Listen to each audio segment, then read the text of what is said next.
to be next week. Fortunately, I hadn't scheduled anybody for next week yet, so I was told yesterday that, hey, we need a program today. One of the things I was going to talk about, or just kind of fill you guys in on, is the Hilmar Cheese water treatment process. I've had people ask me, Hilmar uses a lot of water. That's a concern. And basically what I want to do is kind of go through the whole process and show you how we use water several times and not just once. So basically we have our cheese plant. It's down there at the bottom of the screen. We have about 150 truckloads of milk that come in every day. That 150 truckloads of milk basically consists of about 87% moisture or water.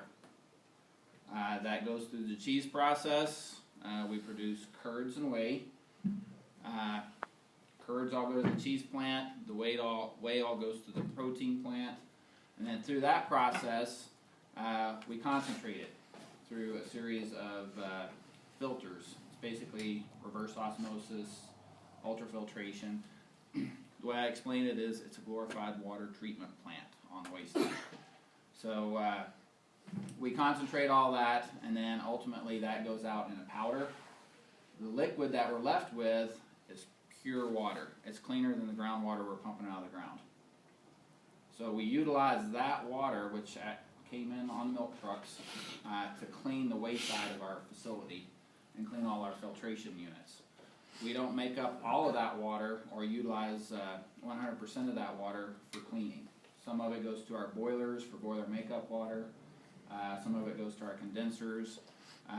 And because it's so pure, we don't have to add additional chemicals to our boilers or to our condensers to treat those. So obviously we still have to pull some groundwater out of the ground to make up the difference for cleaning every day.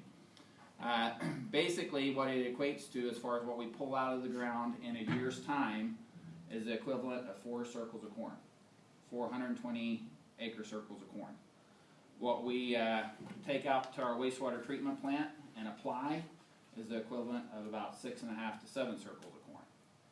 So we're utilizing that water at least 2 to 3 times in our facility before it gets out to our wastewater treatment plant. Then we treat it, and then it gets utilized on about 7,200 acres worth of crops at this point.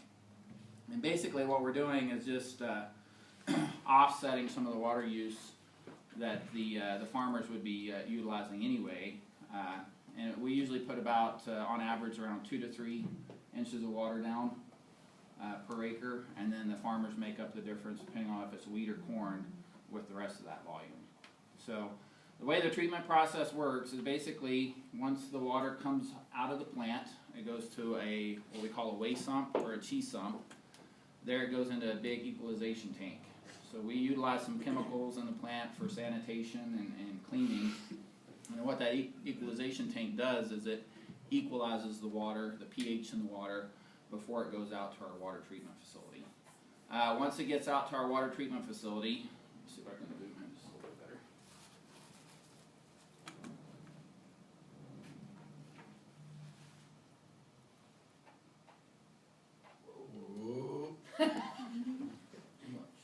That's all right, that's all right. Good, just move. There you go.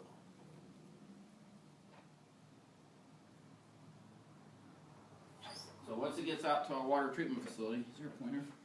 Yeah, there is actually. That has a pointer on it. But basically, once it gets out to our water treatment facility, it goes through.